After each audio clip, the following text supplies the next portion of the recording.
Well, hello and welcome to Watch What Crappens, a podcast for all the crap we love to talk about on Ye Olde Bravs. I'm Ronnie. That's the hotness of my life. Ben Mandelker. Hello, Ben. Hi, Ronnie. How are you? Good. I need to get our heads even here on the I video. know. So I Oh, rose up. now it's two bald heads, very even with each other. Well, yours is bald. Yeah. Hi, everybody. Welcome to the show. It is Potomac Day. God bless us all. And it's also Crappy Hour Day. That is our bi-weekly Do Not Question Its Sexuality. Kyle Richards will be very upset with you. We don't do that.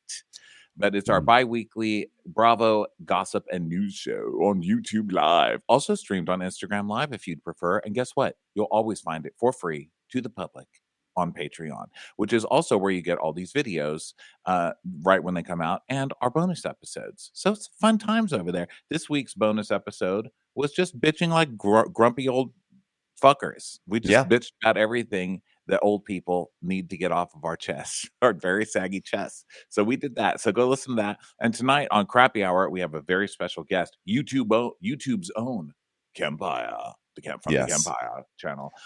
Wonderful guy. We're excited to meet him. We've been enamored with him for a long time on the internet, but we're going to finally meet tonight. So join us for that, 5:30 Pacific time. What say you, Ben? How's everything going? How was your weekend? Weekend was so fun. I did very exciting things. Like, for instance, I signed myself up on Blue Sky. You know, I cannot resist a trend. And so I hopped on there. So go find me on there, everyone. Ben Mandelker. And other than that, I made a cake. I watched football. I played board games. I did all the really fun things. You know, it was just a really great weekend for me. Well, that's And good. yeah, and I ate a squash. So, you know, it was good. Well, I'm really excited. I am going to do a small plug for my Substack because it's Thanksgiving time here in the States. Thanksgiving is next week, and I know if you're like me, you enjoy putting together a Thanksgiving spread. So go check out my Substack, nbdfancy.substack.com, because I have our posts on there about Thanksgiving and some ideas, and I'll probably write one this week. So go check it out. All right, go do it. Blue skies and Substack. There you go. Get you Ben all the time. All the fun stuff. So today is Potomac Day. It is called Hard Launch, Soft Landing. Not a good episode for short people, for short guys specifically. Oh, yeah. Short women are okay, but short men die. Just die already. Put yourself into a wood chipper, because let me tell you who hates you. Literally every woman on earth. They hate you, and you don't deserve to live. These short guys can't catch a break. I mean, or, anything that's thrown too high. But these poor guys. I know our sweet short kings. They finally had an episode that was they really got to. I won't say stand tall, but they got to just be there on screen. And just when they're like, feeling a little cock in their walk or pop in their whatever, then comes this like tall Adonis football player, and it's like wah wah wah, back to under the bridge you go, you little trolls. Poor short kings, they deserve better. They should not be put on the same episode as the tall Super Bowl winning football player. And you know what? Them. Short kings rise above. You know what I mean? And of course, not literally, because that's just not going to happen. But yeah, seriously, stop the short hate. What's wrong with short guys? They have hearts. Their hearts are just the same size, but maybe a little not as tall. But they're still the same size hearts. Be nice to short people, you jerks. Yeah. Okay, so let's go on the screen. 7 days until Karen's court date. So Karen is watering plants, and she's talking to them. And I think this is kind of like Karen's version of Munchausen by proxy, just like forcing her plants to drink. So like she can put the shift somewhere else, Right. She's like, I'm coming, children. Hold on. Mommy's going to give you some water. Yes, Mommy's giving you water. It's like turpentine. She's like, oh, no, you're sick again. We don't know what it is. It's a mysterious. My plants have been walking sideways all day. Now who's driving drunk, you little ficus bitch? I can't talk about it. I can't talk about my ficus. There's a court case. I cannot talk about this. So then we go see how busy Karen is. And she's like, guys, we are going to start organizing a marketing plan for July. So that's our next area of focus because Wow. coming up July. So in July, we need to tell people it's July, get your face done. I don't know. There's So she's one. very There's. busy. It's like a step above organizing brochures. I have one word. Hashtag boss bitch. Hello. They're going to start organizing a maybe marketing plan. I'm so excited for her. Boss, boss bitch brochure marketing plan. Uh, she's like, possibly happy hour immediately after. Got you. So that's great. We go from Karen trying to pretend her plants are the drunk, from Karen trying to turn all of her employees into alcoholics. So that's Exactly. And then we go to Mia and Jacqueline at lunch, and Mia's like, well, it's here this weekend, of course, so there's gonna be a little bit more on and popping. And Jacqueline's like, and I'll be the first one in line to pop because I am here to stay. I'm the number one sidekick. I'm not a sidekick at all. What are you talking about? I'm number one. Thank you. And Jacqueline is doing this whole like, I was the one who told you to get more D, honey. Yeah. I'm like, who are you even being right now? You've never been like this. Why are you being like this? Like she's like, look at my personality. It's on a 12 out of 10. Yeah, and also, like, do you think you actually win a trophy for telling someone who's divorcing, you need to get some more D? Like, I'm sorry. That was not innovative advice. Oh, she was getting more D long before she was divorced. Yeah. Mia was probably getting that D like on her wedding night from this kid, you know? Yeah, let me tell you something. The letter Mia has D no comes before shame. G. What? I was being sassy. I said the What'd letter you say? I G didn't comes hear I said the letter G comes before D. I mean, sorry, I Oh. said the letter D comes before G. See, now I've ruined up my own sass. Sorry, I was didn't like, hear girl, it. the letter D happens before G, meaning that she was getting dick way before she even met G. I Although get it. I just didn't hear it. So then I'm not dumb, I'm just deaf, okay? So, she's like, "Yeah, I was the one who told you. You better get that D, babe." I was like, "Oh my gosh, stop auditioning for whatever you think you're auditioning for because you're still failing. How are you doing like your 3rd season on this show?" I mean, Potomac's just like, "But she's so nice." Like, did she bring gummy worms to the staff? I mean, what does Jacqueline do for you guys exactly? Maybe. So then we land at Stacy's apartment for a big Stacy and TJ scene. By the way, I have a hot take about TJ. I don't think you're going to see this one coming. You know who I think TJ looks like in the face? Mm-mm. If you really look at his face, especially when he's not doing his big fake smile, it's mainly A when he's not doing potato. his big face smile. A potato. No, he looks like Dorothy. Sabornak? No, Candace's mother, Dorothy. Just look at his face. I'm telling you, just look at it when he's not smiling, and I think you will see it. Just trust me on this, Wow. everyone. You know what's so weird? I can't think of Dorothy's face, but I can think of her voice. Hear her voice, but not her face, which is it's weird. it's I get there. traumatized by people getting beat with purses, so Oh that yeah. might be it. Might just black it out. Yeah. Okay. Well, that's my hot take. I would love to see if anyone else sees it, and Now I if have to not, look it up. Hold on, Ben. God damn it, if Ben. he's All smiling, right. you're not going to see it if he's smiling. But there were some moments where he was when he's not smiling and he forgets to smile, he actually goes into a scowl, which I think is very telling. He's like, mm. And so when he's in his scowl face, that's when he becomes Dorothy. I can see it.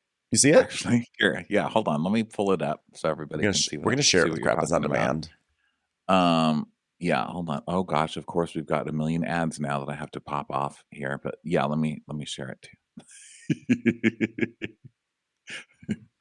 Why would you do this to me? Now I'm gonna be thinking of this the whole day. Like, why would you do this to this poor man? You know, he doesn't deserve that. Oh, But he does. that's Dorothy. So That's that's Dorothy. Dorothy. Okay, so you want me to look him up now too? Oh, Okay. So what's his name? TJ. That's all we TJ know. from Real Trader Housewives. Joe's. It's a Trader Joe's sign. So you don't want him smile. Okay, so Not you want him smiling. like a serious face. Okay. Yeah, serious. So do you see I him? don't know if this is totally supporting my theory, this image right here that you brought up. Really? He's scowling. I know. You know what? I will find a Okay, side by let's look at side. this. This is Dorothy. She's very despondent in that photo. She just found out Candace left the show. I feel like these are similar vibes that they're showing off. Okay. They're That's funny. vibey twins. I will come back with better evidence when the time is right. When the time is right, I will come back. That's just funny. Okay, so Stacy is like, he's like, so I have to say, I really love this place because we haven't talked about it, and that's very cool that I appreciate. hmm Hmm. Yeah, it's I think you did a great job picking it. She You goes, really don't know how to. Do you know how to talk to anybody? Like, are you just this bad around women? Because you're not nervous around women, is he? he's It just what's wrong with him? he's just someone who has been doing the on-air thing so long that they can't talk like a normal person. I don't know if you've ever met someone like that, but like people who are just constantly in morning show voice, Yeah. and it's just like they can't talk normally. They can't say like, "Oh, Yeah. this place looks really cool." It's like, "Your place looks wonderful. I love what you've done here. We're going to have all the details on how you can get this look for cheaper tomorrow at 7 a.m." You're like, Yeah, I'm friends with a school teacher. She's one of my best friends, and she teaches young kids, really young kids. And she talks like this all the time. So she'll be like, "Are we going out tonight? I can't wait. Where are we gonna go?" I'm like, "Okay, oh get no. your kindergarten voice off. Okay, you turn the adult." And her adult voice, it's not like she suddenly turns into like, "Well, hello, where are we going for drinks?" Like she doesn't do that, but at least like I feel like she's gonna change my diaper every time I hang out with her. I'm like, "Girl, drop the kid voice, okay? I'm 50. I'm almost 50 years old. Are you gonna eat all that? Good for you. That looks delicious." Oh God, girl. Oh god, that would drive me absolutely nuts. So She's so sweet though, and it's really fun to talk to her about serious things. She'll be like, "You had sex with who? That's amazing. What was his penis like?" I'm like, "Please be quiet. We're in a restaurant." please write it out right here on this triple lined loose leaf paper. That's like my memory of kindergarten. Oh gosh. Upstairs, So, downstairs letters. yeah, so anyway, I've never met anybody who talks like this though, because this isn't even morning show. This I just want to repeat his sentence because I think it's extremely important because someone needs to study this guy. Because some people are like, he's gay, and then some people are like, no, he's not, he's just really Christian. And then some people are like, leave him alone. He didn't do nothing but not have sex. No, there's like a weird vibe all over this guy. So I'm gonna repeat the sentence so you guys can let it sink in with no inflection, okay? I have to say, I love this place because we haven't talked about it. This is something that's very cool that I appreciate. I think you did a great job choosing it. Are you from AI? I know. It Who sounds very talks like chat this? GPT.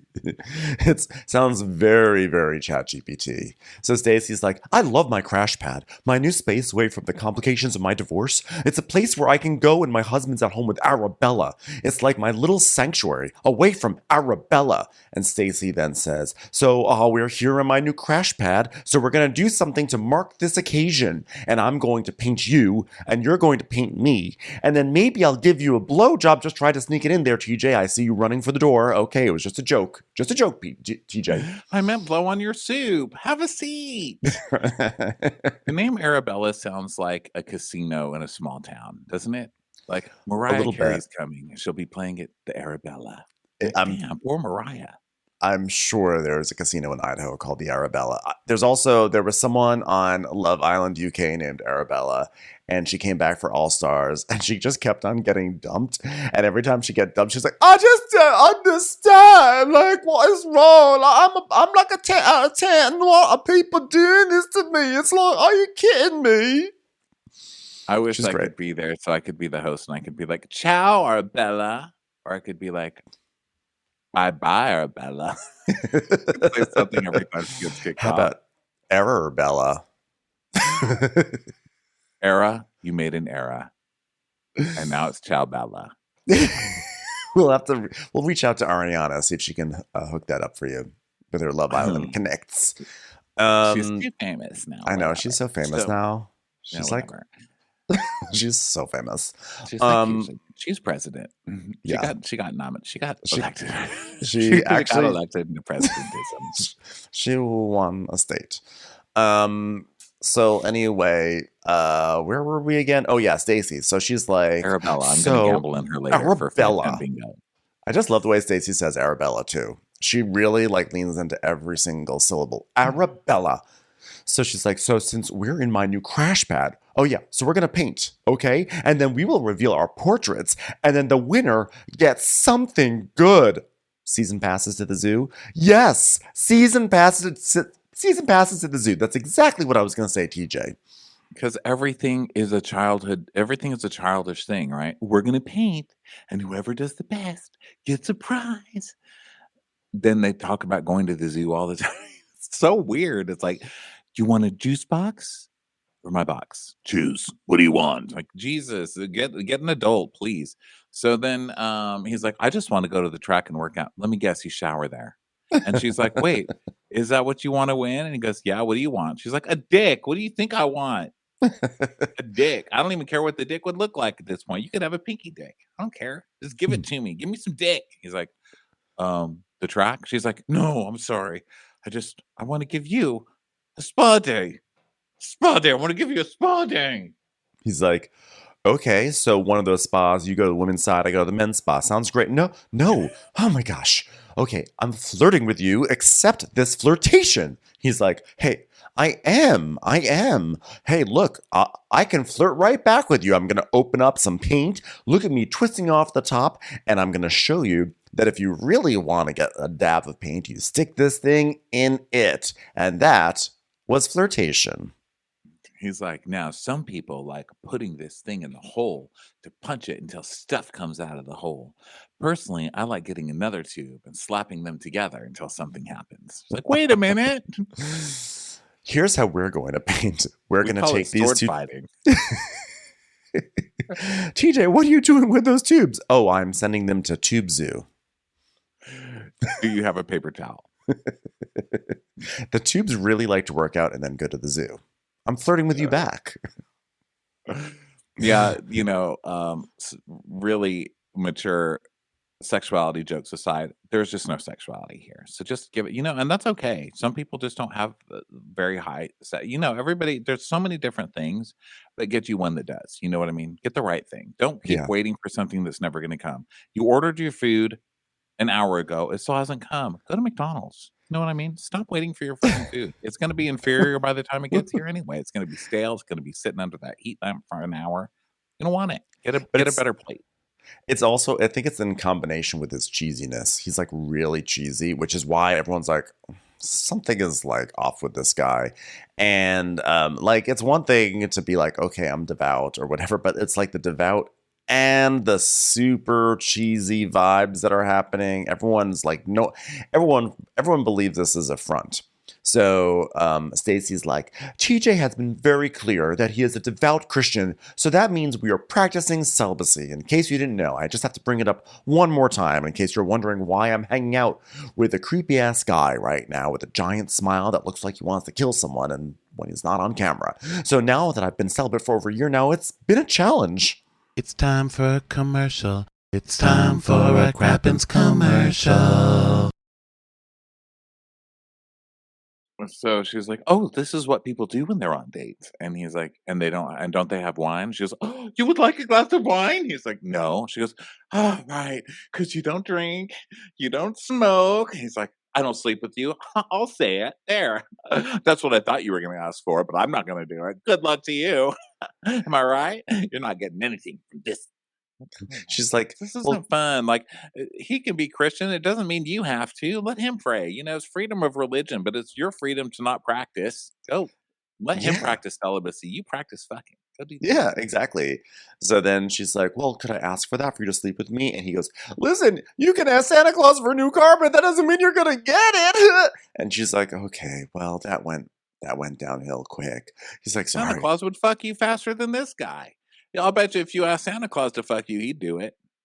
I I mean, think you'd have to kind of wade through the fupa a little bit, and it that might be bush worth is it. like older than Barbara, but still, he'd do it. By the way, I do believe that Santa Claus does deliver new cars because, hello, there's a whole series of Lexus December to Remember sales events that happen with beautiful red bows on top of Lexuses every single year on TV. So where did those come from? A car dealership? I don't think so. Those are from the North Pole. North Pole, I'll take it. No, not that. Not that. Isn't there a whole thing? Who told me? Did you tell me about this, or did someone else? And I don't know if this is verified. This is, I think, just something that someone told me, that like in the Mormon community, isn't there like some sort of thing where like the like for people who are practicing celibacy or abstinence, they like lie naked on top of each other on a bed, but there's special beds that like vibrate back and forth. So it's like they're not having sex, it's just the vibrations are causing friction. Does this sound No, familiar I've to never you? heard of that. That's so exciting. This feels like something I would have learned from you. So it's weird that I'm I telling don't you it. think so. I hope I Yeah, got that I don't right. think I've ever known about a moving bed that makes you climax. I'll take it.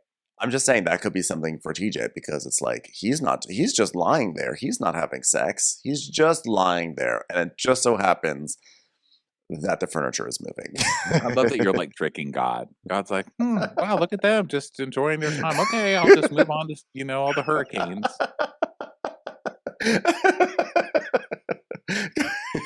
Tricked him. God's like, now I know I made that vibrating bed, and I know I made these two celibate people, but well, I guess they're just lying there. Okay, moving on.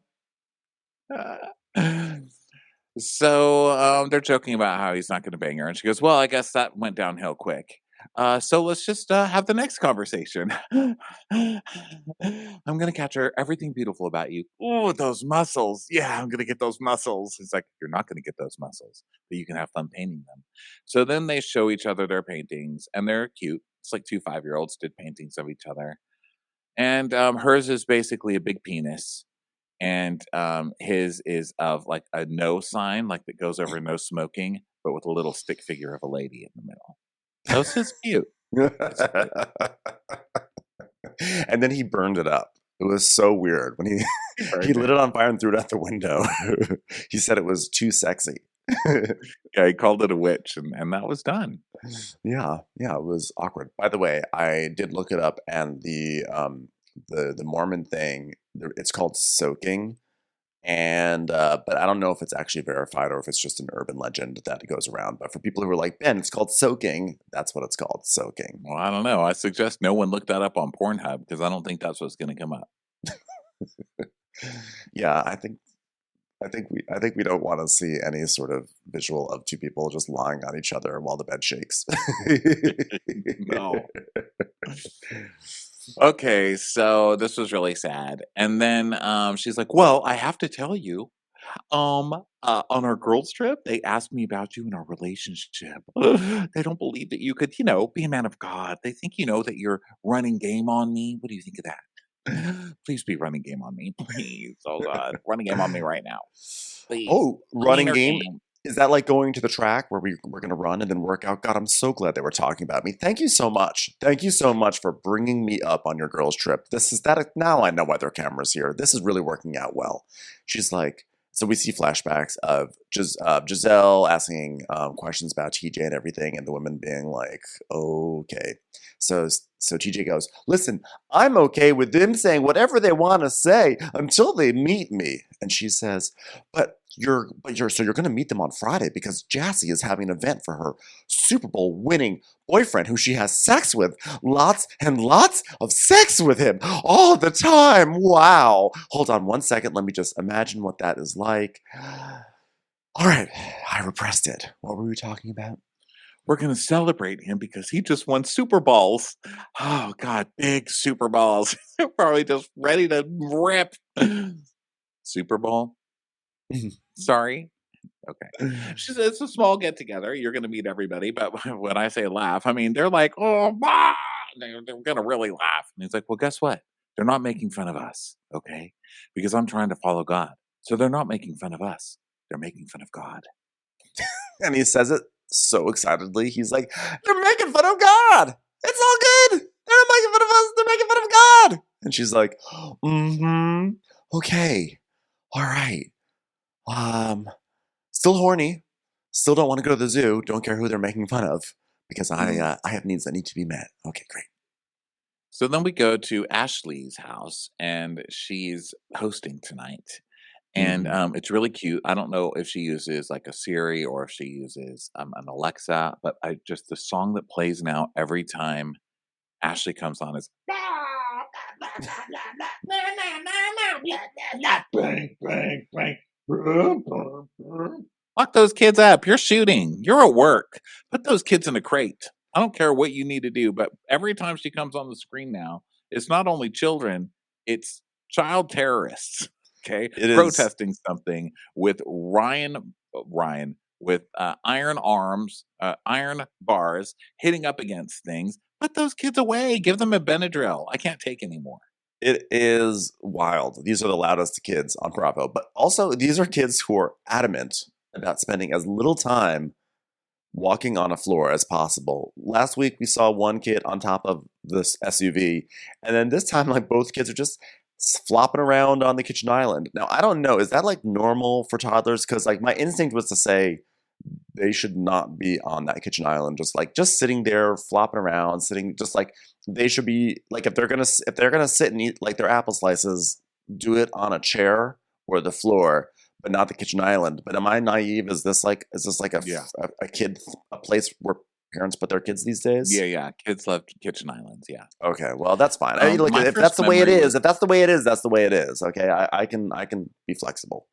my first memory in my whole life was sitting on an ironing board while my mom was walking around the kitchen with curlers in her hair on the wired phone, the big curly phone, in our avocado and orange kitchen, and I was sitting on the ironing board, probably while there was an iron heating up for it to do iron.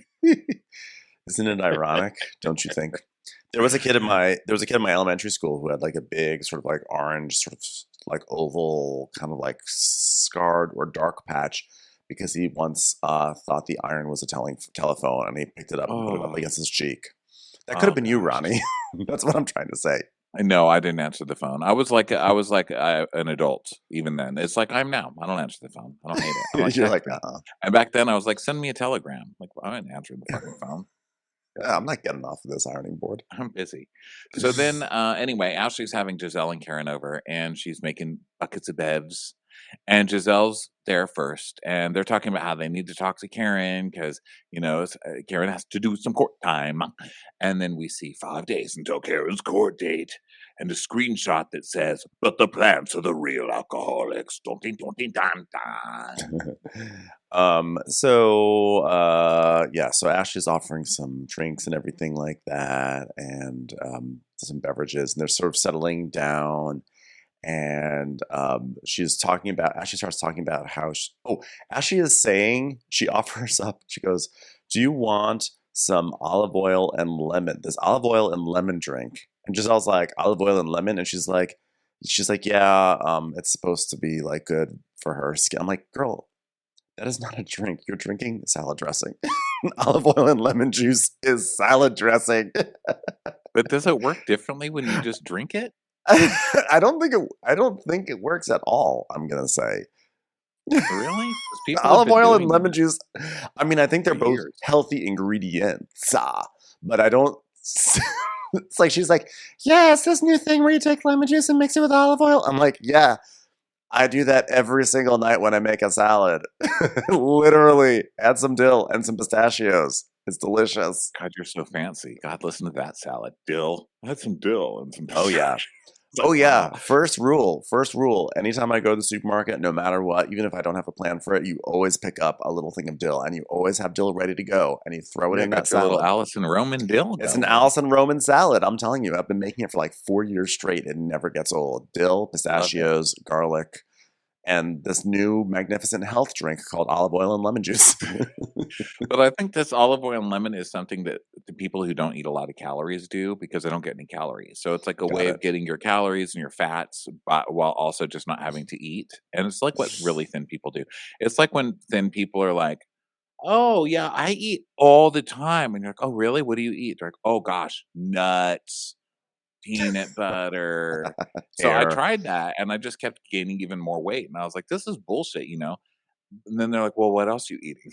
And I would tell them, No, they only eat nuts. They'll eat like a handful of nuts and that's it. They're like, "Oh no, you eat nuts because they're packed densely with calories, so you only have to have a few, and then you don't have to eat anything else." I'm like, who lives like this? Who like purposely eats things dense in calories so they only have to eat a little bit? That's no way to live. Jesus. Yeah.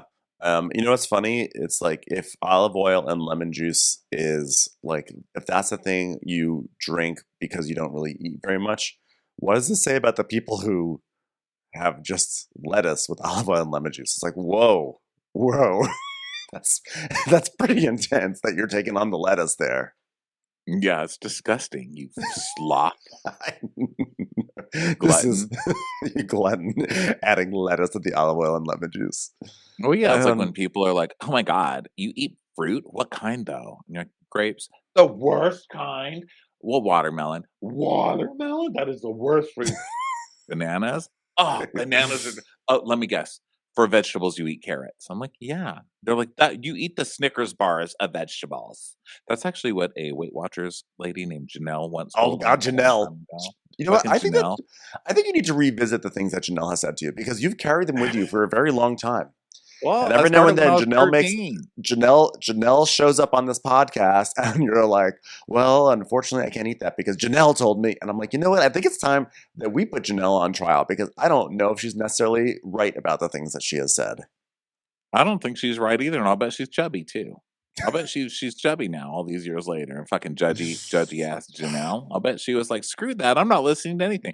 I think she was probably like forcing us to do it, and then she was going home and eating M&Ms because Yeah, guess who didn't have to weigh in? Janelle. of The rest of course. us had to get on there and cry every week, but not Janelle. She's like, "Well, my nails might cost more weight anyway," because she had these really big long nails. And I don't know. I never saw proof that Janelle was even following the program, honestly. She's probably at home right now eating a meatloaf and listening to Bruno Mars.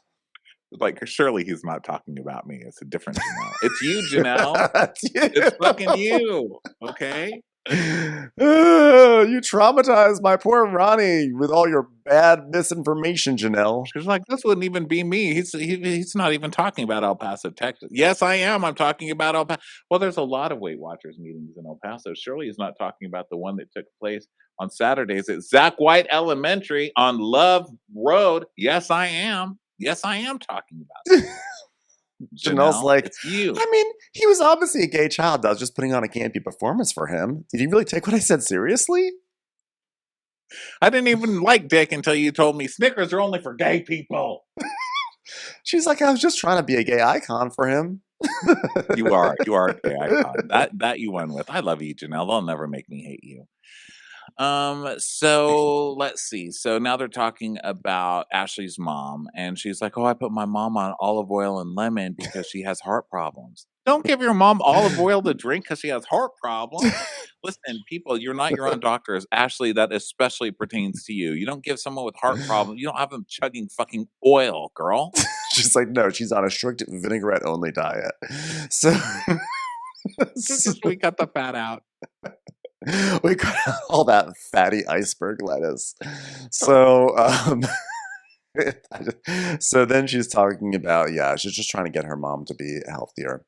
And all that sort of stuff. So now Karen shows up and they're all eating outside. And Giselle's like, oh, Ashley, well, I haven't seen popcorn with croissants before, so this is actually a little different, but I'm here for it. Which is her way of saying, what the hell did you put out for us? Popcorn and croissants. Yes.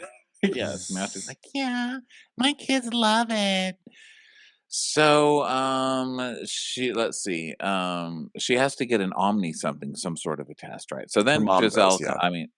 yeah, the mom. So then Karen comes and Karen's like, oh God, look at all this food. I'm just so glad I came here. I'm so glad. Do you have anything I can put in my purse? This liquid for my plants are really going through it right now. They haven't grieved. They haven't grieved. Well, Karen, it's been so good. I'm so happy to see you. Finally, I haven't seen you since Lake Norman. Well, that was a lot. That Lake Norman Bates. I thought, to be honest, I was really disappointed in Mia and Jacqueline, who were saying that I came to them for alcohol rehabilitation.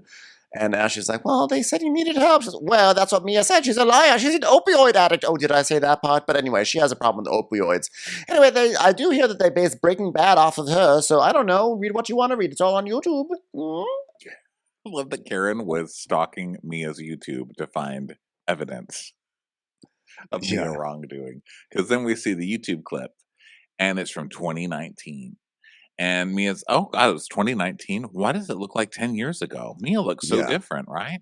Mm-hmm. She's like, I had an opioid adult overdose at a very young age, and I was hospitalized for weeks. And then I decided to search for a more holistic form of medicine, and I was introduced to chiropractic care. Listen, that's a sweet story, and I do not believe 2 seconds of that. You Not do not break opioid addiction with a chiropractor.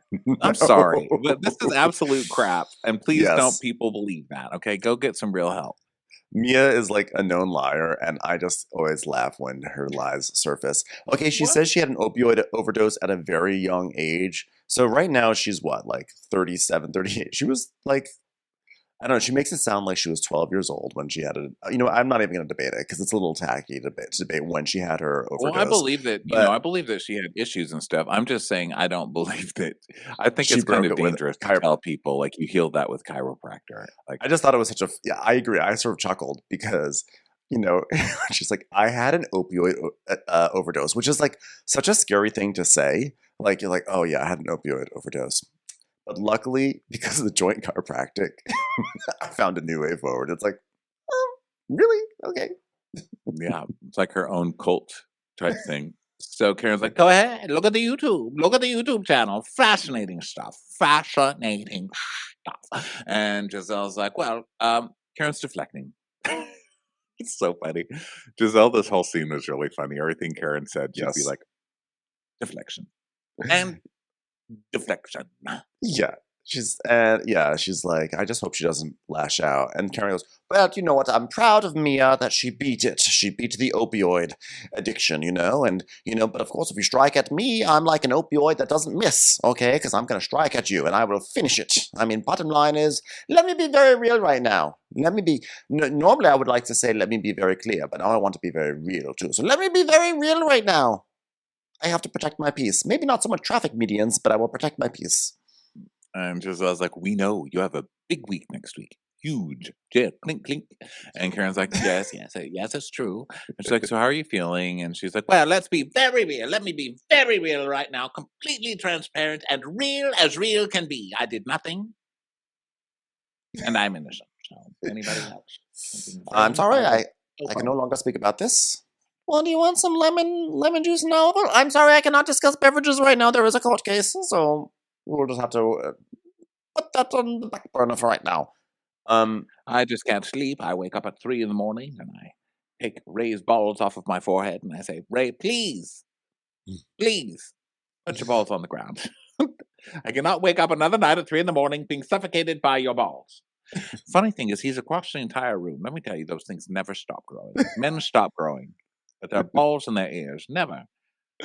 He's either tripping me with his balls or his ears. Like, it's horrible. This scene is so funny because Giselle is just relishing with this fake. What do you call this, Ronnie? You always say the fake concern Sympathy. trolling. What's it called?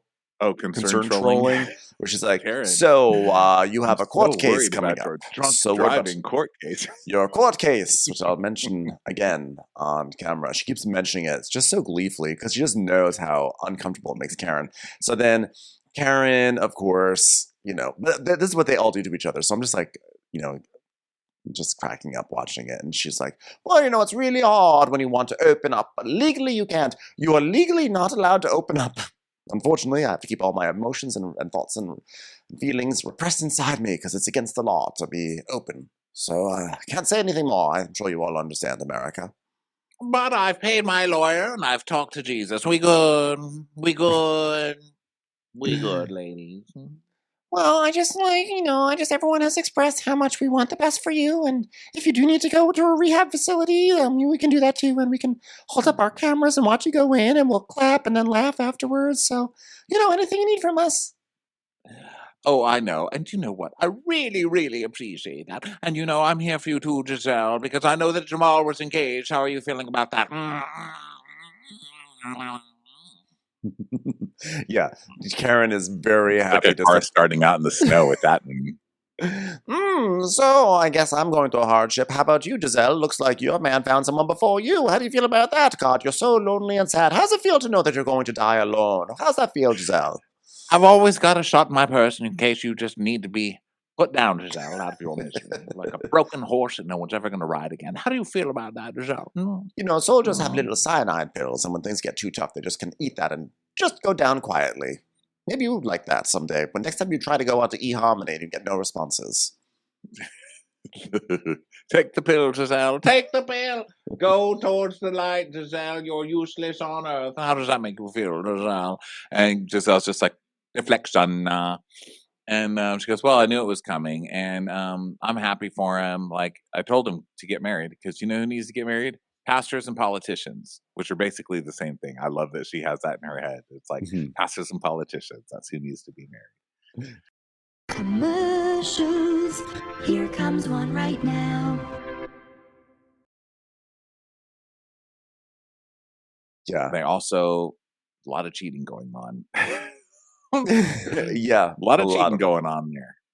So then Giselle says that basically Jamal took the girls to dinner and said, by the way, I'm going to get engaged. And the girls were shocked because they didn't even know he had a girlfriend. So it just went from like, I have a friend to we're going to get married. And she goes, you know, different strokes for different folks. Ha, ha. So she's like, why didn't you tell me, Giselle? Why wouldn't you tell me? I have to get this ammunition from a newspaper. And Giselle's like, well, I don't even think about it. Like, that's Jamal's life. I want the best for him. I want him to be happy. Blah, blah, blah, blah, blah, blah, blah. Drunk. Are you drunk right now? And Jaren's like, well, the bottom line is I want you to be happy. This is your time. You're like a plum. It's just about to turn. So juicy. And tomorrow you're going to be just a bruise. You're going to be one bruised, leaky plum, Giselle. So keep enjoying life while you can, Giselle. Leaky plum. So I had a leaky plum in my fridge the other day. Can you tell how that's so knowledgeable? I was like, damn, plums get really nasty. People can always tell what's going on with our lives based off the random references that we make. It's never an accident, people. Never. Leaky plum. You're like a turkey that hasn't thawed yet for Friendsgiving. So now we go to Wendy and her family. They're going to like lunch because graduation, you know, some of her kids have graduated out of, Cameron graduated out of kindergarten or preschool to kindergarten, and one of the kids is now going to go into middle school. So the whole family's gotten together. They're all coming in. It's Wendy, Eddie, her mom. There's another guy there. I'm assuming that's Wendy's brother. I feel like he didn't talk, nor did he ever receive a chyron, right? Or maybe he received a chyron and I missed it. I don't think he ever spoke. He never said one thing. And I was waiting too. I was like, oh, sure. And because they would show him and it looks like he's going to open his mouth, but then nothing else. They put him right in the middle too. It's like the mom was off to the side, but like it was all about the mom this scene. But they put the brother like just in the middle. I was like, no, no talking, no. So yeah, the kids are graduating from stuff, and they order their food, and the daughter's like, "How long is that gonna take?" Yeah, I was very impressed that Cameron, the daughter Cameron, is like obsessed with escargot, which I think is hilarious. She's like, "Give me the snail." Yeah, she loves that slimy snails. And so then they start talking about this white party that they're going to have. And the mom's like, well, I may show up in a different color. And she's like, Mom, please do not come here with anything else but white. And she's like, I love a theme and I love celebrating Dr. Wendy. And then we get a montage of how many times Wendy celebrated her birthday. It was a lot. Over and over and over. And it culminates with her saying, not only am I in my 40s, I got 4 degrees too. And everyone's like, okay. Grumbles. They're just like grumble, mumble, and out. So Eddie's like, well, you know, this was, the party started as an idea and now it's turned into a second wedding. And Susan's like, is that why I'm not getting my allowance this month? And she's like, well, Mom, since that's all you care about, I will Venmo you $500 right now. So she does. And Susan's like, 4 days late. Oh my gosh. You know what? You know what those stickers that say stop elder abuse? That's where these come from. It's probably her. It's probably Susan made that because her allowance was late for a few days. You better stop the elder abuse. I won't take it. So now Wendy tells us that in Nigerian culture, the parents raise you, but then when they get older, you're supposed to take care of them.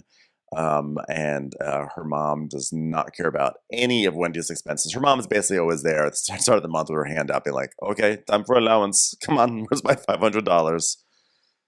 You know what? I think you probably deserve it. Once you get to a certain age, after the hell that your kids put you through, I think you deserve a few dollars back. Oh, hell no. No way. I knew you were going to say that.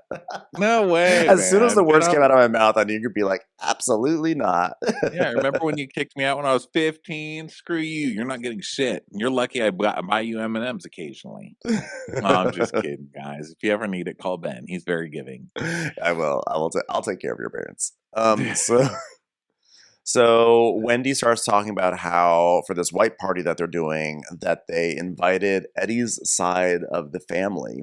And there's all these issues with Eddie's side of the family because, well, I don't know. It's just stuff that goes by. It's between both halves of the family. They hate each other.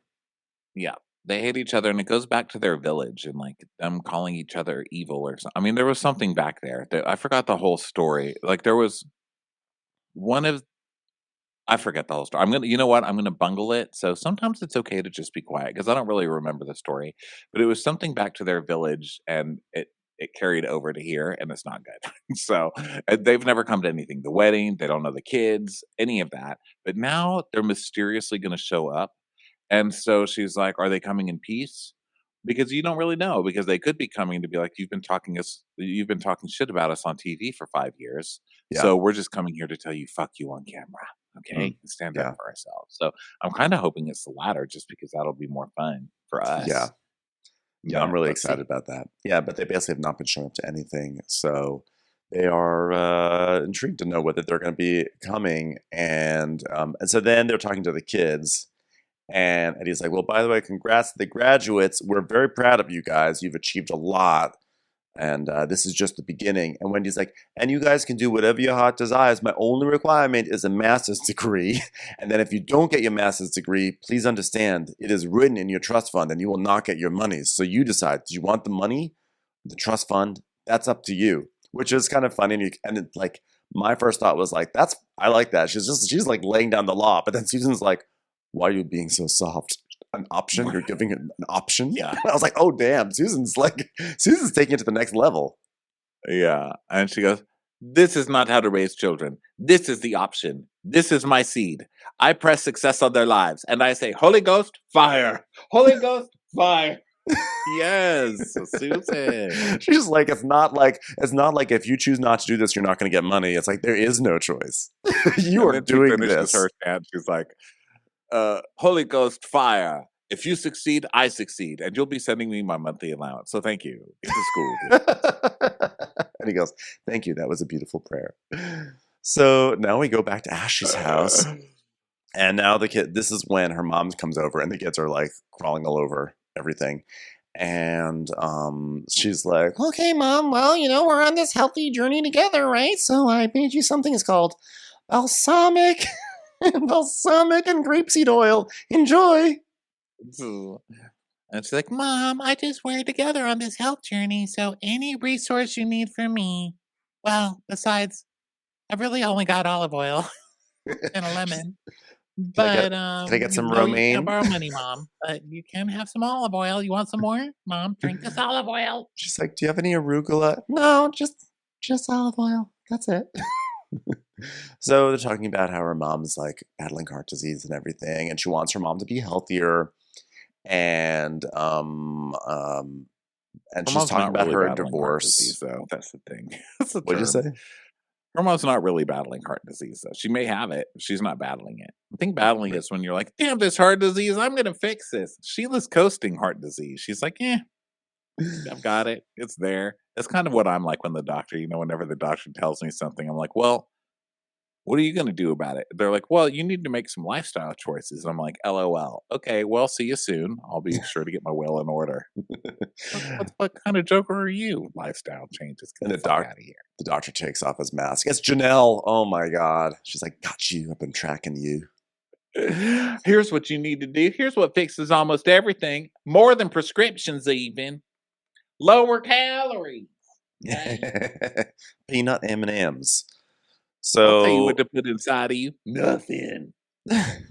so Ashley's talking about her divorce, signing papers soon. It's going to be happening soon, finally. And she Do not believe basically you, man. do not believe her. And Sheila's like, well, you deserve to move on and have someone in your life. So then, of course, Ashley turns it around and she's like, well, I love hearing you say this because that's exactly how I feel about you. And she's basically like, you deserve to be with someone better than that garbage boyfriend that you're still with. And when we see a flashback of Sheila and, the issue with Sheila and her man, that was from 2018 when we started talking about this. It has been 6 years that Sheila, and prior to that it had been like 10 years, but like, I can't believe it's been 6 years since we first heard about this guy and she is still with him. It's very sad. It's sad, but it's like watching someone sit crisscross applesauce in the middle of a crosswalk. Like, what do you want from me? Get up, or I'm running you over. Like, I have to get to the home goods, okay? Like, you're making the dumbest choices I've ever seen in my life. And I like that Ashley actually said, like, listen, I'm a single mom now, and I cannot take care of her ass too. Like, she gives her man all of this money. She works 12 hours a day, and now I'm supposed to take care of her? Hell no. I like how they planted this right above the Wendy scene, right after the Wendy scene, where Wendy's scene is all about how you have to take care of your mother.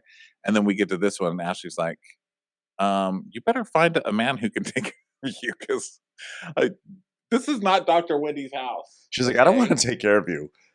And Yeah. so she's like, So is he helping you financially? and she's like, he has recently started. The answer is no, and he has also not recently started. We know he's still doing whatever he's done doing. nothing. He's Yeah, done nothing. Yeah, you can tell. And her mom's just smiling plastically, like, okay, Ashley, can we get this over with now? Because Ashley loves to have people over and then throw them under the bus on camera. She That loves is it. her thing. It's her love And her mom's language. just like, oh, Ashley, you told me you wouldn't do this to me today. So then we go over to the Willard, the famous The Willard, where we Yes, the hotel named And- after a prominent weatherman. But yeah, this is the big reception for Darius that Jassy is throwing, and I think this is hilarious because Jassy is very funny to me because it's clear that she really enjoys the role of being like a football wife, even though she's not a wife.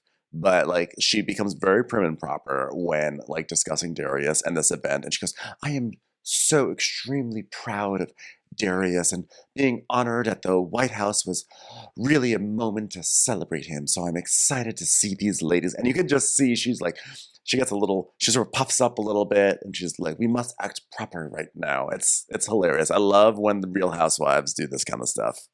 I am dating a famous person. Yes. Thank you, Yes, that's what she's basically doing. She's like accepting an award from all of us for dating Darius. Not only did he get to go to the White House for the second time, he also impregnated about 3 women while he was there. And I just couldn't be prouder. But that all happened before, during, and after, but mainly before I met him. So We were on to a answer your break. question, we were on a break. We were together. We'd gotten an argument, and it happened at about lunchtime. Then we got back together at dinner time. So, But I didn't know about those children. So I only found out after the fact, even though they are still baking at the moment. yeah. So, yeah, this is kind of sad because she's acting like the first lady when she's most likely, I don't know, but timeline wise, it looks like she stole some man. Well, you shouldn't say steal, right? Like, you're not supposed to say she stole a man. She helped a man escape.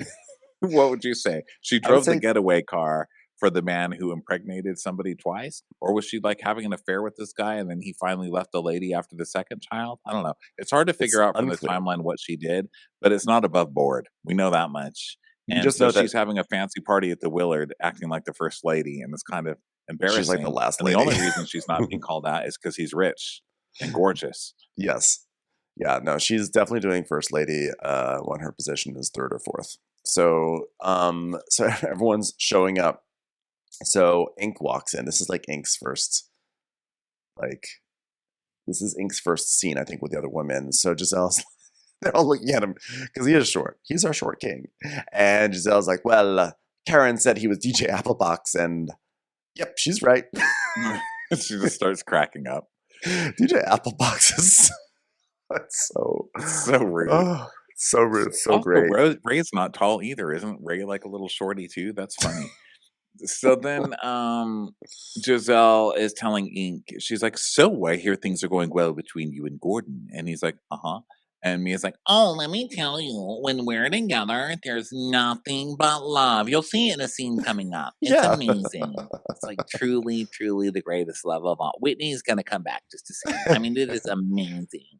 And Ink's like, yeah, I mean, if we're operating with love and he truly loves his kids, he'll understand that. And that's what we're all trying to do. Make the kids' happiness the priority. Specifically my kids' happiness, not Gordon's kid, because it's not Gordon's. So then, you gotta love when he's like, what we're really here to do is make the kids the priority. You were fucking the kids' mom in front of them. Like the daughter said to you, why is mommy sleeping with Ink? I mean, give me a break. You're making the kids a priority. You fucking liar. You guys are terrible. You are so shady and gross. And then Mia, the ultimate gaslighter. Like, Gordon, you're so sick. Gordon, look at you, Gordon. He's sick. So then Ash, at one point, Ink takes off. He's wearing sunglasses the entire time, even though they're inside, and he's not famous like that. And so then he finally takes them off. So Ashley, she's like, oh, I don't think I've ever seen you without your shades, which was totally passive aggressive. And he's like, yeah, it's kind of my thing. And Mia's like, yeah, because, he's like incognito. Who's recognizing Ink? Isn't he on the radio?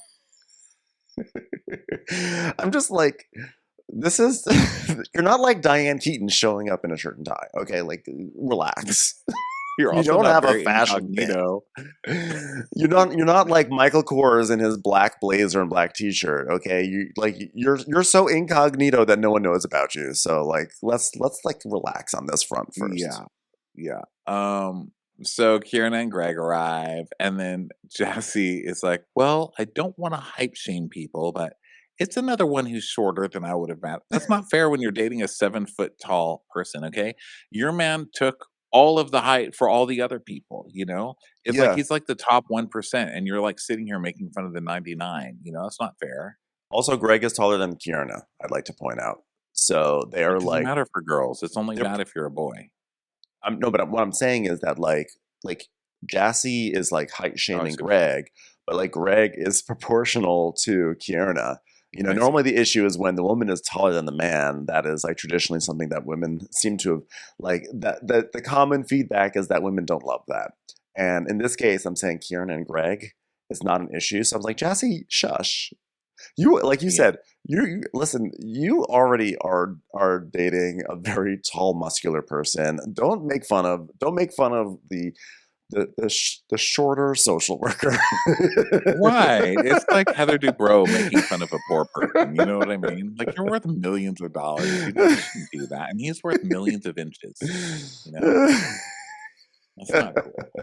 So then Karen and Vivian arrive. And Vivian, I love that Vivian came on the show and then was like, no, this is trash. I love Vivian. Vivian like shows every other like week for 5 minutes. That's it. I feel like Vivian is very elegant. I just love, she just shows up. She just seems great. And she's just, like you said, she's like, no, I'm not going to ruin my reputation over this bullshit, but I will show up at the Willard. This is more my style. So Kay goes up to Mia and she's like, well, Mia, I want to clear up a few things because I realized some things were said in North Carolina saying that my man was a drug dealer. And Mia's like, okay, go ahead. Hold on. I'm gonna shuffle some imaginary pamphlets and make sure they're straight while you're talking because I open chiropractic. I have to shuffle imaginary brochures anytime I get a craving for an opioid. So Kieran is like, Well, it was like very disrespectful to him because he's not a drug dealer. and then Mia's like, well, are you talking about your ex-man or your new man? Because I said one of them. And she's like, No, you said my boyfriend's a drug dealer, and that's what you said. and Giselle's like, okay, so that man over there, you can't say that about him because he's like a social worker. That's detrimental to put it out there if he's not a drug dealer. I think it's detrimental for most people if you say that anyone's a drug dealer, but that's okay. I think it's even detrimental for drug dealers. It's actually the most detrimental because it's actually true and you could send them to jail. And Mia's like, Well, okay, like he's not the drug dealer. The last boyfriend was a drug dealer. We know that he's a social worker. Yes, very much so, a social worker. So you can just tell. Look at him. Yeah, she goes, yeah, you can look at the way he just comes up to Darius's belly button right there. That's classic social worker. Also Mia totally is gaslighting here or just lying, because in the flashback we see that Mia's like, how about you talk about your drug dealer boyfriend? And now she's like, no, I never said. I was like, no, he's obviously the social worker, the other one. and I'm sorry to disagree, but actually, I remember this happening. She said, "What about your drug dealer boyfriend?" And she said, "My drug dealer's not a boyfriend." And she goes, "What about the last one?" Mia said, "Yeah, well, what about the last one?" So Mia was just using some old gossip. Yeah. And Kay, I think, knows, but she's like, still though, fuck you. And Mia doesn't care. She's like, Hello, maybe I will swat you away. and not care about what you're saying. Yeah. You are not getting a fight for me. Because Kieran tells her, and she goes, Okay, I'm sorry. she's like, Yeah. okay. I'm sorry. He's clearly a social worker. You can tell by his Van Heusen shirt. I never should have implied otherwise. Now, does he have a wardrobe gimmick as well, or is that just my boyfriend? So then TJ is like, wow, your legs look so good, lady that I know. And she's like, thank you. Oh my God, I hope our Chiron says Stacy and her piece of man meat. It's like Stacy and her friend. She's like, darn it. So he comes in and he's like, "Hey!" And he does this thing that when he like shakes someone's hand, he comes in really high at first and comes down. Like his hand could like just like goes boom, like a roller coaster. He does like, the swoop down, like the whoa, like, it's coming. What's going on? I was like, whoa. So then he's like, so Wendy goes, oh, this is Stacy. I'm sorry. So Stacy's like, everyone. No, I'm sorry. Wendy's like, everyone. This is Stacy's man. And he's like, that's right, I'm the man. Yes, we're gonna go to the zoo. What's going on? Zoo, and then the track, and then the showers. So then And Wendy's like, oh my God, you said it for the first time ever. You admitted to being your man. He's like, oh yeah. And Wendy's like, TJ is everything I thought that he would be. There's nothing sexual going on there. the moment I met guarantee TJ, you. I knew immediately that man is not sexually active.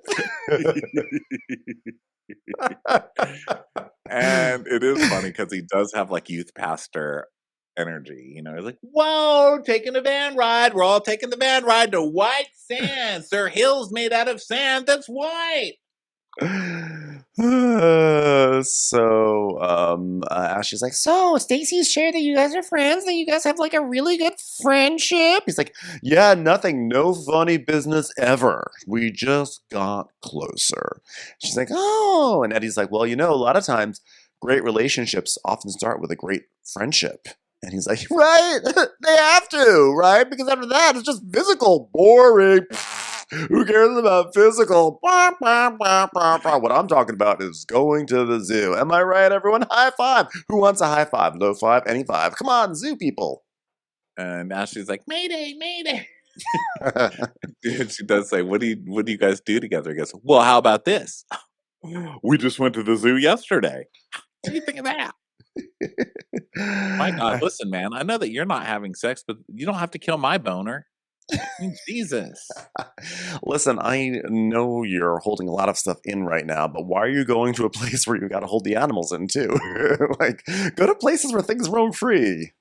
I guarantee you that man is holding nothing in. That man is fucking somebody. There is no way. I don't believe for 1 second that this man is celibate. He just wants to be fame hoary and take Stacy's fame. He's not. He's fucking somebody. He is fame. He is definitely trying to like do some coattails action here, fame wise, for sure. Yeah, he definitely looks like someone who's getting laid. he's very happy. He's not like, I mean, he's very like I think like this scene he looks like he's just been laid like 50 times. It's like, hey, never felt better. Not fucking that one. Ha ha. Zoo time. All right. So Jazzy's like, well, so now Darius arrives and he's got his teammate Prince with him, who's a prince. Look at that. Who knew? And they're all Jazzy's asking the prince if he's single. And she's like, well, I do have a couple of friends that are single, so I wanted to make sure. We've got Ashley. If you date her, you've got Gollum basically visiting you every day and threatening you in a funny accent. So that's super fun. Who else we got? Giselle's like, wow, that arm, whoosh, yes, ha ha ha. And then Wendy's like, oh, Darius, how was your visit to the White House? How did that go? And he's like, yeah, it was good. He talks about like how he talked to President Biden and everything. And he's like, yeah, the food was better than last year. I can say that. They're like, oh, cool. Like, we didn't need to know that much. So then Jassy's like, okay, everyone, let me do a toast. I would like to thank you all for showing up from my amazing 3-time Super Bowl over 5'8" champion, Darius. Darius, can you tell the shorter men what it's like to be as tall as you? Because I think everyone would love that insight. Okay? Anyone? Darius has never not been able to ride a ride. Everybody, let's give him a round of applause. Okay. Darius has had to go through so much in life. I mean, so many bruises on his forehead when he accidentally walked into ceiling fans and door jams. It's something that very few of us will ever be able to understand. Not only has Darius made it through all of this, but he was the first toddler to ever be able to ride the Matterhorn. Guys, let's give him a round of applause. Worth 2 Gregs. His name is Darius. Darius, God, you're tall. You know, people may not know this about Darius, but he has incredible knee flexibility from all the times he's had to fold himself up just to get into a standard size car. So everybody's like, wow. And she's like, you know what? I just like to say, in this life, you guys, what's for you is for you, and no one can take it away. I'll bet the mother of his children doesn't feel like that. Yeah. But nice speech, lady. Yeah, nice. And then she goes, so cheers to my man. I was like, oh, there she is, laying the claim. I'm surprised she didn't do the She's laying it on thick, huh? Yeah. She's like, he's mine. I'm surprised she didn't do the whole, like, ladies, please no drama. Today is about Darius, my man, who won a Super Bowl, who's famous, who makes me adjacent to Taylor Swift. No fighting, please. So everybody's cheersing. And so Mia goes over to say hello to Karen. It's like, Oh, Karen, you look so nice. It must not be raining because you actually look dry for once. and Karen's like, Well, hello. So Giselle told me you were coming after me, and you are in no position to be coming after anybody, baby. Okay. Wait a minute. If we're going to have this argument, let us stage this a little bit better. Come on over to this table so we can sit down. And all right, ladies, I just want to make peace. So I did share, Karen, what you said about Mia. I did not add any hot sauce. I just laughed a lot and said, go fight with Karen at Jassy's event with this information. And Giselle, you know, we see a flashback of Giselle saying, Karen said you had to go to rehab for opioids. And Mia's saying, I didn't go to rehab. I ended up in the hospital because I overdosed. A big deal. and then we come back. And Karen's like, well, honestly, you've been on me like white on rice. It's like, I've not been coming for you. Well, I'm telling you how I feel, and that is how I feel. I thought we were friends, Mia. Friends. It's like, well, yeah, but now I hear you're saying that I went through rehab. Yeah, you started it. You've been way worse. Oh, I can't believe you would accuse me of going to rehab when you're the one who obviously most needs to have rehab. It's like a rehab accusation fight. So she's like, and if I did go to rehab, I'm woman enough to say I went to rehab, but I did not go to rehab. I went to the joint. I overdosed, and then I went to the joint chiropractic. Okay, well, you went to the hospital then. She's like, yeah. And that's when I got introduced to chiropractic care.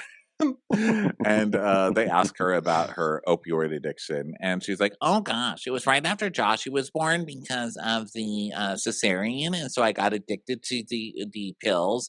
And then, you know, I went to the holistic room. And that's why chiropractic came into play, because when you get your routine chiropractic adjustments, it removes the pain that's inside of your body, and you never need to take medication. Okay. Sure. All right. I love Bravo's really Mia's. trying to sell us a lot of bridges lately.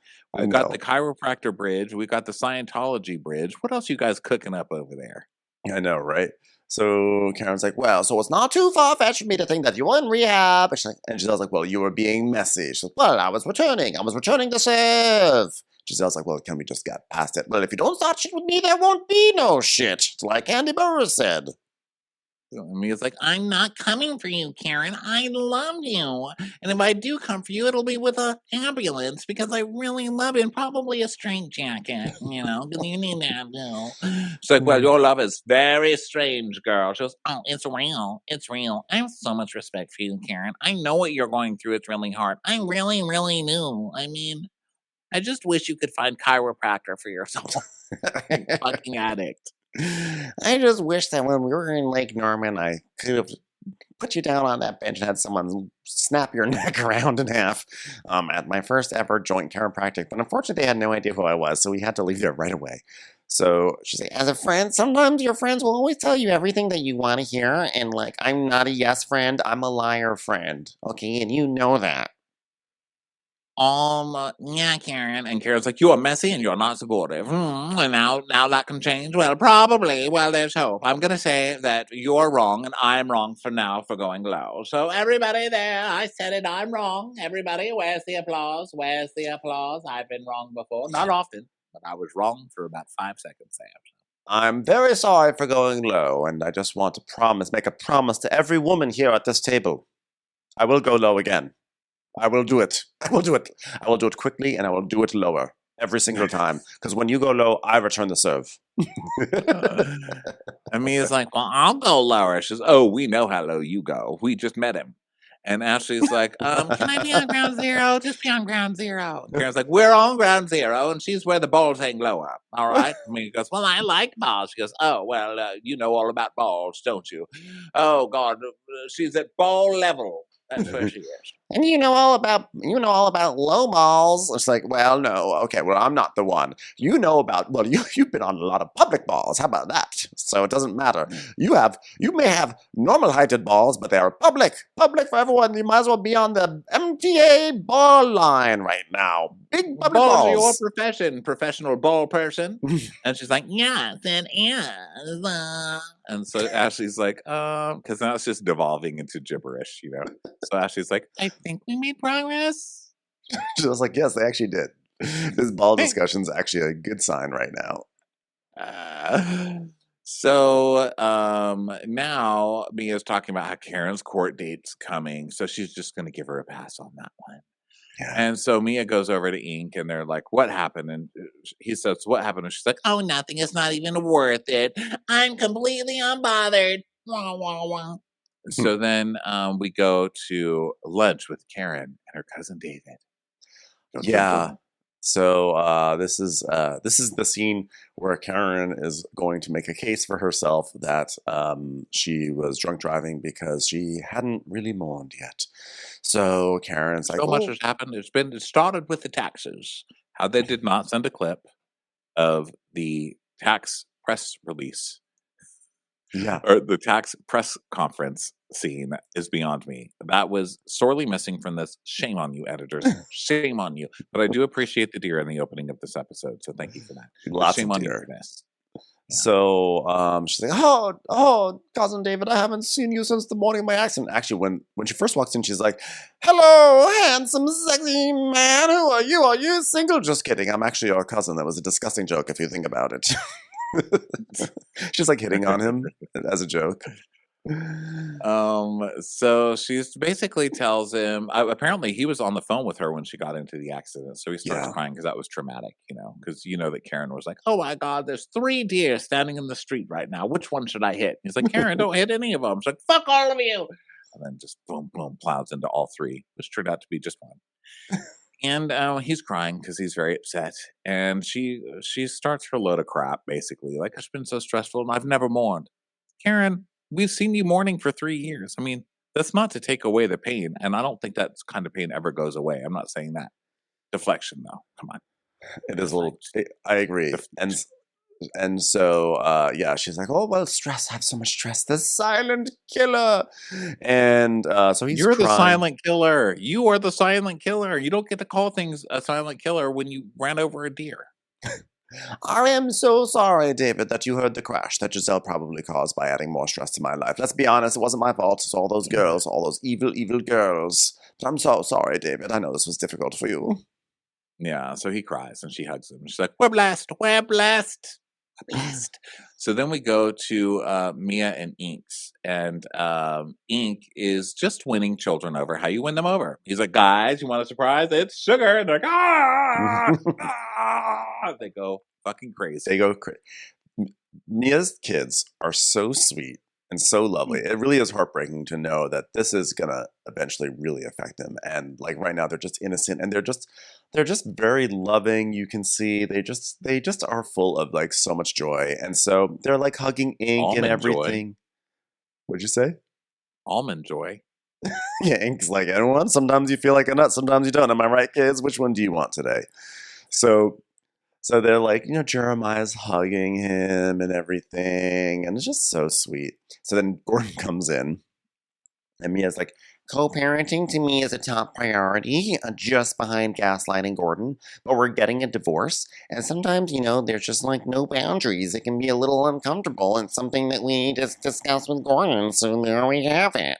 You were fucking this man while you were married to Gordon, and you're sitting here complaining about boundaries? What are you talking about? You are so nuts. You've been carrying on an affair with this man for years, and now you're going to talk about boundaries? You are something else, ma'am. Although it sounds like Gordon signed off on it. Sounds like Gordon was like, look, go get banged somewhere else. It's fine. This is our arrangement. So I don't know. Like, it may not be quite as cut and dry as that. That's still cut and dry because she ditched the arrangement the second Gordon lost his money, which I guess would be him cutting the arrangement that's first, how that right? is. That would be part of his arrangement. Wow. Either way, it makes for some It's just funny listening to Mia TV. pretend all this is like totally normal, and she's like moralizing every 2 seconds. Like, oh my God, he's really fussing with the boundaries here. No, Mia, you don't get to say shit like that, lady. God. So she's like, Gordon, can we have a conversation about telling the kids about the divorce? And he's like, no, I've said many times, I'm not going on camera to discuss this. And Ink's like, hey, I feel I missed something. Gordon's like, did someone say something? Is someone in here? Oh, yeah, that's Ink. Come around from the kitchen island so Gordon can see you. He's like, oh my God, is that the phone book? I've been looking for that thing. Could you give that to me? He's like, sorry. So Gordon's like, this is between us, not you. And I told Mia, I'm not filming with you when you and I are together with the kids. I'm going to be cordial, but I'm not going to basically, he's like, I'm not going to act like this is all cool with me and normalize your fucking relationship on TV. Because that's totally what she's trying to get him to do. Look at us. We're just a happy little family. Gordon's here. Crazy Gordon. We're taking care of Gordon and the kids. Isn't that crazy? Gordon, you want a cookie? Gordon, you want some sugar, Gordon? She's like putting a shock collar on him. Ink's like, well, look, I'm not trying to push to do anything. What I'm doing is supporting my lady, who I guess was your lady, but it's my lady now.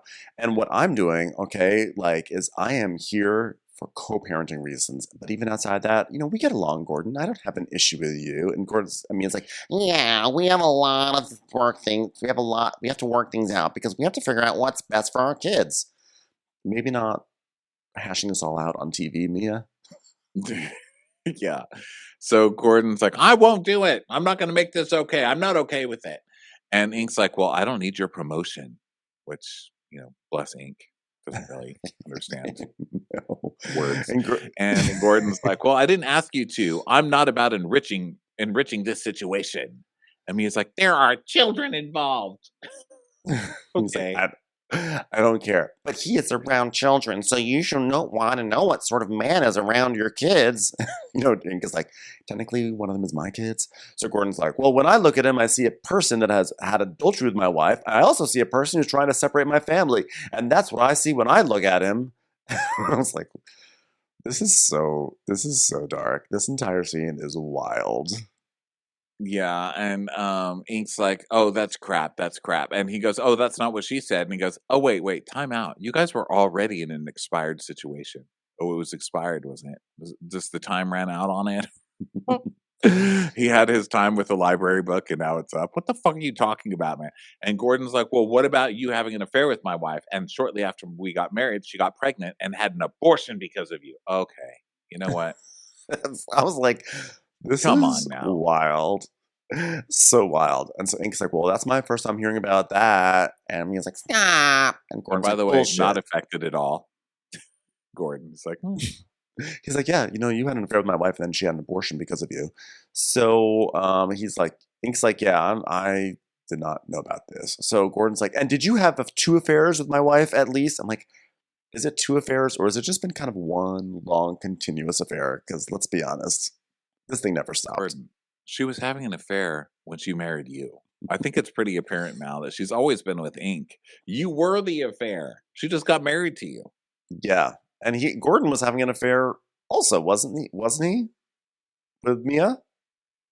Or did I Oh, get when that he was wrong? married?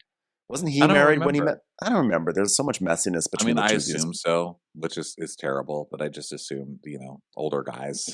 That's what they're doing Yeah. generally. Trade him in for the younger model, the younger show woman.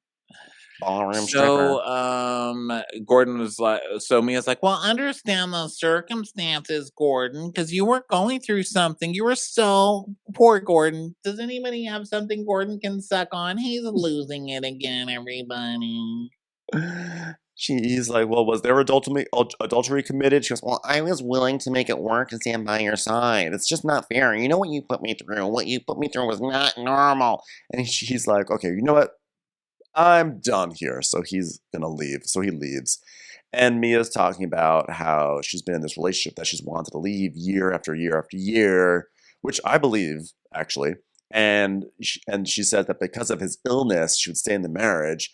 I'm And sorry, she's is trying. his illness money? Is that what it's called? You might want to rethink that sentence. But he has to get to a point where there has to be some level of self-accountability, So now she's like, oh no, oh my god, Ink, my mind is blown. I need like a moment. I need a moment. And Ink's like, look, just there's kids in the room. We don't want the kids to hear all that. And she's like, yeah, I know, but We don't just want the like, kids to hear that profanity. You were fucking their mom while they were in the house. You don't. What are you talking about? This is making me crazy. This moralizing, like they're like, oh my god, we must protect the children. You two are the ones that fucking wrecked all of this for the children. What the fuck are you talking about? It's taking crazy pills. Do you think anybody? I haven't read a whole lot of comments and stuff this season. Do you think people are falling for this horseshit of Mia's, or do you think they're just like, oh, Mia's gross? I don't know. It's so funny because this is quite the scandal, but I don't feel like anyone's really invested in it. Everyone's just sort of like fascinated and amused. But like, no, I personally have not noticed a lot of people whipping themselves into a frenzy about it. They're like, oh, okay. Well, it's either this or Teddy Mellencamp, so let's do this.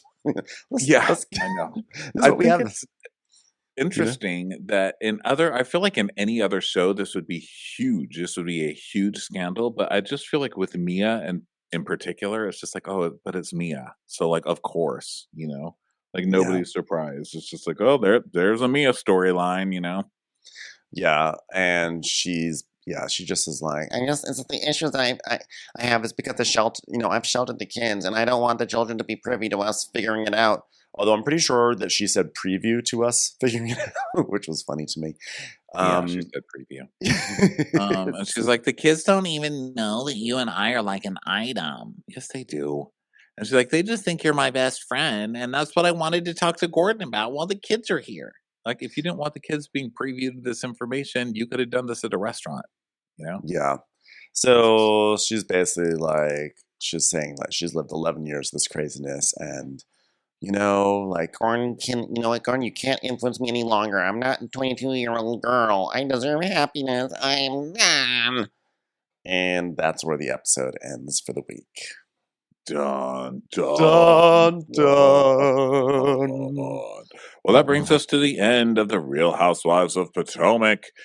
We will be live with Kempire tonight over on our 5:30 Pacific time YouTube live show and Instagram live. So check it out there. And if you missed it, the audio will be up later this week. Just join us live every other week.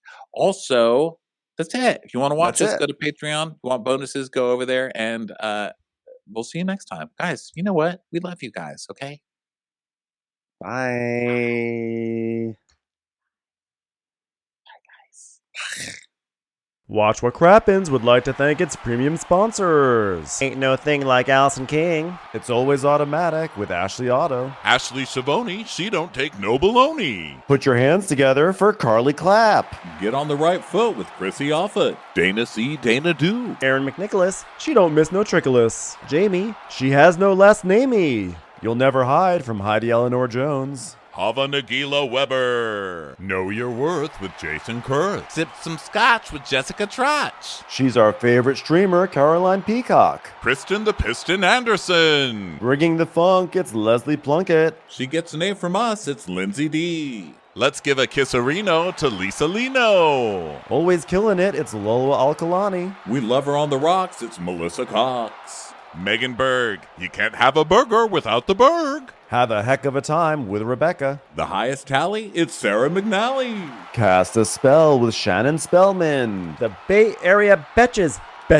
And our super premium sponsors. Somebody get us 10 cc's of Betsy MD. We're taking the gold with Brenda Silva. Let's get real with Caitlin O'Neill. Don't get salty with Christine Pepper. Can't have a meal without the Emily Sides. Nobody holds a candle to Jamie Kendall. We got our wish, it's Jen Plish. She's not harsh, she's Jill Hirsch. She's a little bit loony.